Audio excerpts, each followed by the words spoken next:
आणि आता आपण आताच्या घडीच्या 50 मोठ्या बातम्या बघणार आहोत। आज महानगरपालिका निवडणुकीच्या प्रचाराचा अंतिम दिवस आहे। मुख्यमंत्री देवेंद्र फडणवीस आज नागपुरात बाईक रॅलीत सहभागी होतील। सकाळी 11 वाजता ही रॅली असेल। मुख्यमंत्री देवेंद्र फडणवीसांची आज पुण्यातील भाजप उमेदवारांच्या प्रचारासाठी सभा होते। शिवाजीनगर मतदारसंघात ही सभा होईल। दुपारी 12 वाजता ते प्रचार सभेला संबोधित करतील। प्रचाराच्या शेवटच्या दिवशी उपमुख्यमंत्री अजित पवार आज पुण्यात आहेत। अजित पवार यांच्या उपस्थितीत आज एकूण 3 रोड शो होत आहेत। राष्ट्रवादी काँग्रेस पुण्यात मोठं शक्ती प्रदर्शन करताना दिसेल।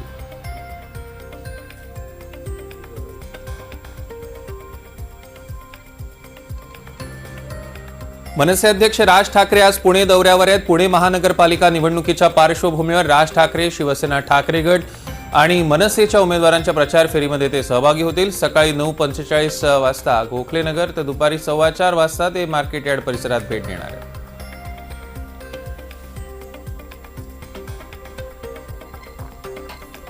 छत्रपती संभाजीनगरमध्ये मंत्री अतुल सावे यांची भाजपच्या उमेदवारांसाठी प्रचार रॅली निघणार आहे। दुसरीकडे शिवसेनेच्या उमेदवारांच्या प्रचारार्थ मंत्री संजय शिरसाट आणि अंबादास दानवेंची प्रचार रॅली निघेल। राज्याचे मत्स्योद्योग आणि बंदरे विकास मंत्री नितेश राणे आज ठाणे जिल्ह्याच्या दौऱ्यावर आहेत। तर सकाळी 10:30 वाजता त्यांचा दौरा सुरू होईल। प्रचाराच्या शेवटच्या दिवशी राष्ट्रवादी काँग्रेस अजित पवार गटाच्या मंत्री अदिती तटकरे धुळे शहरात येत आहेत। त्यांच्या उपस्थितीत राष्ट्रवादीच्या उमेदवारांच्या प्रचारार्थ आज सभा होईल।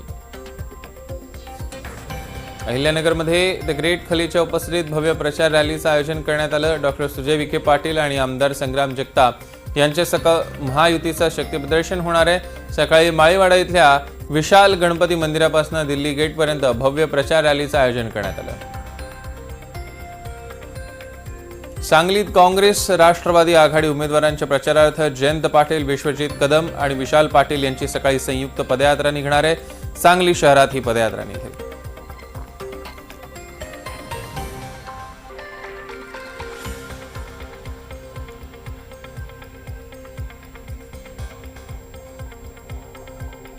सांगलीत महापालिका निवडणुकीत भाजप उमेदवारांच्या प्रचारार्थ भाजपकडून भव्य पदयात्रेचं आयोजन करण्यात आलं। यानंतर भाजप उमेदवाराच्या प्रचारासाठी आमदार गोपीचंद पडळकर यांच्या प्रचार सभेचं आयोजनही करण्यात आलं आहे।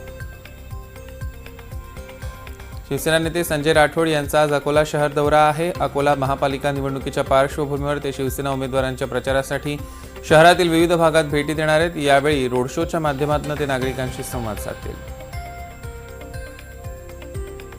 तर शिंदेगडाचे खासदार नरेश म्हस्के नवी मुंबईत येथील शिवसेनेच्या उमेदवारांच्या प्रचारार्थ त्यांची दुपारी रॅली निघणार आहे। नांदेड महापालिका निवडणुकीसाठी आजच्या प्रचाराचा शेवटचा दिवस आहे। शिंदेगडातर्फे स्थानिक आमदार बालाजी कल्याणकर हा रोड शो करणार आहे। ठाण्यात आज आदित्य ठाकरेंची सकाळी 9 वाजता भव्य बाईक रॅली निघेल। दिवंगत शिवसेना नेते आनंद दिघे यांच्या शक्तीस्थळापासून या रॅलीला सुरुवात होईल। रत्नागिरी नगर परिषदेच्या उपनगराध्यक्षपदी भाजपचे समीर तिवरेकर बिनविरोध निवडून आलेत। तर स्वीकृत नगरसेवकपदी संदीप सुर्वे, प्रदीप उर्फ बंड्या साळवी, अभिजित दुडिये यांची निवड झालेली आहे। निवडणूक प्रचाराच्या शेवटच्या दिवशी भाजप शिवसेना माहिती पूर्ण ताकदीने उतरलेली आहे। आम्ही उमेदवारांच्या प्रचारासाठी आज आशिष शिलर आणि अमित साटम यांचा मुंबईत रोड शो होणार आहे असं भाजपने सांगितलंय। भाजप शिवसेनेच्या उमेदवारांच्या प्रचारासाठी मंत्री गणेश नाईक नवी मुंबईत प्रचारात उतरत आहेत। गणेश नाईक प्रचार रॅलीच्या माध्यमातून लोकांशी संवाद साधतील। राष्ट्रवादी काँग्रेसचे प्रदेशाध्यक्ष सुनील तटकरे आज पुण्यात आहेत। पुण्यातील उमेदवारांच्या प्रचारासाठी दुपारी 12 वाजता त्यांची पत्रकार परिषद होईल। सांगलीतल्या प्रचार सभेत खासदार विशाल पाटलांनी भाजप निशाणा साधला। भाजपात असलेल्या जुनी हिंड भाजपला ब्लॅकमेल करतायत। भाजप लाचार झाली आहे। राज्यात देशात सत्ता आहे पण सांगली महापालिकेत भाजपा लाचार झाल्याची टीका खासदार विशाल पाटलांनी जाहीर सभेतनं भाजपावर केली आहे। मुंबईत ठाकरेंच्या सेनेला 45 आणि राज ठाकरेंच्या मनसेला 20 जागा मिळतील। पुढे गाडी बंद असं भाकीत चंद्रकांत पाटलांनी केलं। तर महापौर करायला निघालेले 11 मधील 1-2 असा खोचक टोलाही त्यांनी शरद पवारांच्या राष्ट्रवादीला लगावलेला आहे। लातूरच्या अहमदपूर नगर परिषदेच्या नूतन नगरसेविका शाहूताई कांबळे यांचा उपचार न मिळाल्याने मृत्यू झाला। पहाटे छातीत दुखत असताना खासगी रुग्णालयाच्या शोधात त्या शहरात फिरल्या, मात्र डॉक्टरच उपलब्ध झाले नाहीत। शासकीय ग्रामीण रुग्णालयात येईपर्यंत उशीर झालेला। या घटनेनं अहमदपूर शहरावर शोककळा पसरली। पैशांची ऑफर नाकारत ज्या उमेदवारांनी आपला अर्ज मागे घेण्यास नकार दिला त्या उमेदवारांचा राज ठाकरेंनी नाव घेत मंचावर सन्मान केला। ठाकरे बंधूंच्या ठाण्यातील सभेत हा सन्मान झाला। ठाकरे सेनेच्या ज्योती पाटील यांनी दिवा प्रभाग क्रमांक 28 मधनं 5 कोटींची ऑफर दिली, तर भिवंडी प्रभाग क्रमांक 23 मधनं मनसे उमेदवार सुशील अवटेंना 1 कोटींचं आमिष दिलेलं। डोंबिवलीतील तुकाराम नगरमध्ये भाजप शिवसेना शिंदे गट आणि कार्यकर्त्यांमध्ये जोरदार राडा झाला। यात 2 जण जखमी झालेत। भाजप उमेदवार आर्या नाटेकर यांचे पती ओमनाथ नाटेकर यांना गंभीर दुखापत झाली आहे। भाजप कार्यकर्त्यांना पैसे वाटप करताना रंगेहात पकडल्याचा आरोप करत इथे जोरदार राडा झाला। शहादा नगरपालिकेत नवनियुक्त उपनगराध्यक्षांचा पदग्रहण सोहळ्यापूर्वीच राजकीय वातावरण चांगले तापलं। उपनगराध्यक्षांच्या दालनावरनं नगराध्यक्ष अभिजित पाटील आणि भाजप नगरसेवक आमने सामने आल्यानं पालिकेत मोठा गोंधळ झाला। मुंबईतील प्रभाग क्रमांक 94 मध्ये मतदारांना पैसे वाटपाचा प्रकार उघडकीस आला। जिशान सिद्दीकी यांचे उमेदवार रश्मी मालुसरे यांचे कार्यकर्ते नागरिकांना पैसे देताना आढळल्याचा आरोप आहे। या प्रकरणी जावेद शेख यांच्या तक्रारीनंतर वांद्रे पूर्वच्या निर्मलनगर पोलीस चौकीत संबंधितांवर कारवाई झाली आहे। 300व्या शहीदी समागम निमित्त नांदेडमध्ये होणाऱ्या समागमात नंदुरबार जिल्ह्यातनं हजारो नागरिक सहभागी होतील। 24 जानेवारीला हा कार्यक्रम होतोय। गुरु तेग बहादूर यांच्या बलिदानाबद्दल नागरिकांना जाणीव व्हावी यासाठी मोठा प्रचार केला जाणार आहे। नंदुरबारमध्ये थंडीचा कडाका चांगलाच वाढलाय, त्यामुळे ॲडव्होकेट राम रघुवंशी मित्रमंडळानं 500 विद्यार्थ्यांना स्वेटरचं मोफत वाटप केलं। विद्यार्थ्यांचं आरोग्य जपण्यासाठी रनाळा, मांजरे, कोपर्ली, बहाणे, सातुर्खे, आराळे, ओसरली, अमळथे इथल्या जिल्हा परिषद शाळेतील सर्व विद्यार्थ्यांना स्वेटर्स वाटण्यात आले। नंदुरबार जिल्ह्यात कडाक्याची थंडी आणि सततच्या ढगाळ वातावरणामुळे आंबा उत्पादकांची चिंता वाढली आहे। बुरशीजन्य रोग आणि किडींचा प्रादुर्भाव आंब्यावर होतोय। प्रतिकूल हवामानामुळे आंबा मोहोर गळती वाढली असून उत्पादनात किमान 15% घट होण्याची शक्यता आहे। मकर संक्रांतीनिमित्त तुळजाभवानी देवीचं मंदिर 22 तास खुलं राहणार आहे। पहाटे 1 वाजता चरणतीर्थ होईल, तर सायंकाळी 5 ते 6 वाजण्याच्या दरम्यान पुरुषांना मंदिरात प्रवेशबंदी असेल। संक्रांतीनिमित्त तुळजाभवानी देवीला ओवाळण्यासाठी मोठ्या प्रमाणावर स्थानिक सुवासिनी येत असतात। माजी क्रीडा मंत्री माणिकराव कोकाटे यांनी आमदार रोहित पवारांविरोधात दाखल केलेल्या मानहानी प्रकरणात नाशिक न्यायालयात आज सुनावणी पार पडणार आहे। रमी खेळतानाचा व्हिडिओ सोशल मीडियावर शेअर केल्यावर आपली बदनामी झाल्याचा दावा करत माजी क्रीडा मंत्री कोकाटे यांनी नाशिक न्यायालयात मानहानीचा खटला दाखल केला होता। राज्यातील बाजारात कारल्याची आवक मागील 3 महिन्यांपासून मर्यादित आहे। मागणी मात्र चांगली आहे, त्यामुळे दर टिकून आहेत। सध्या बाजारात कारल्याला प्रति क्विंटल सरासरी 3,500 ते 4,500 रुपयांचा दर आहे। आवक पुढील काही आठवडे मर्यादित राहू शकते असा अंदाज भाजीपाला बाजारातील जाणकारांनी व्यक्त केला।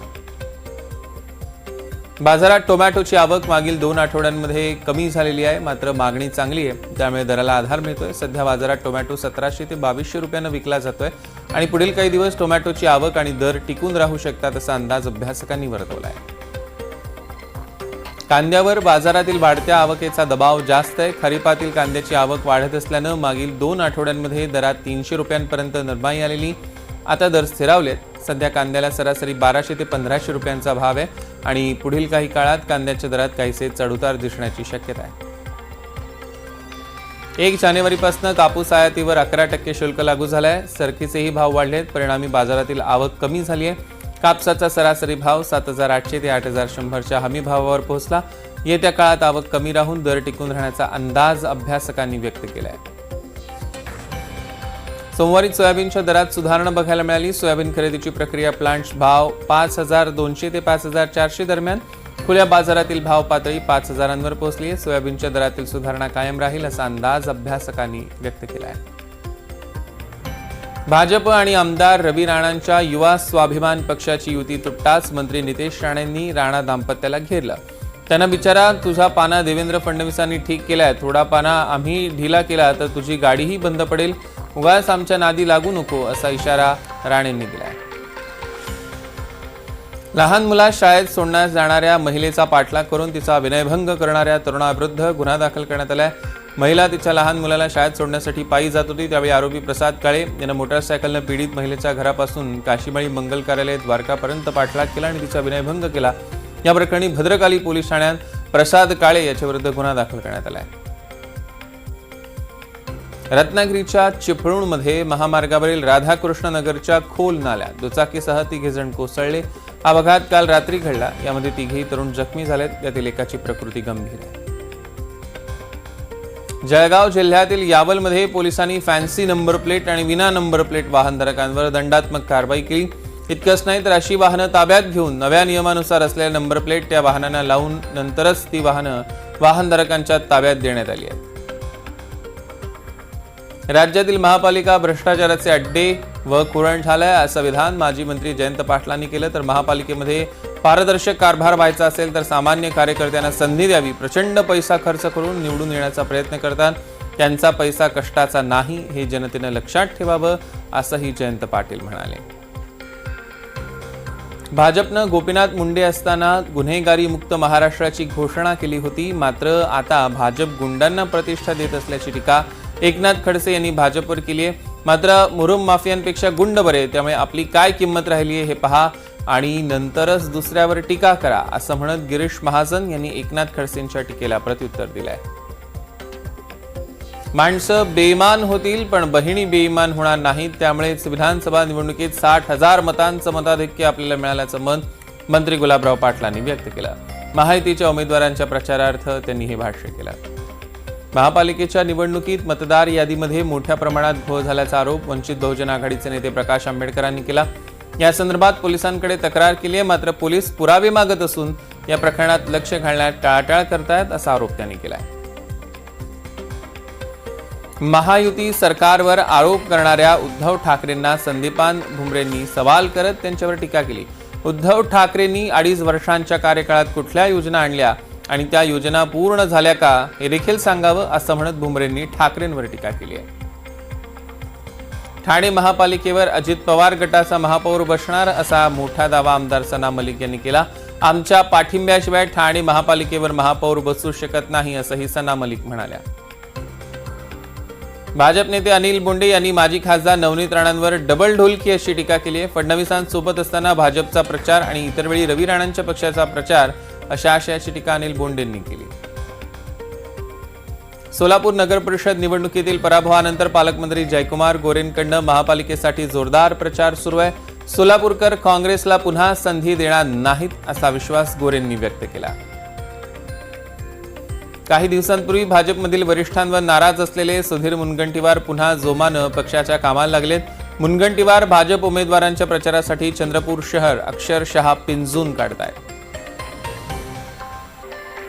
महापालिका निवडणुकीसाठी महायुतीची जोरदार तयारी सुरू आहे. कार्यकर्ते आणि उमेदवार तयार आहेत आणि 16 तारखेला लागणारा निकाल आश्चर्यकारक असेल असा विश्वास गिरीश महाजनांनी व्यक्त केला.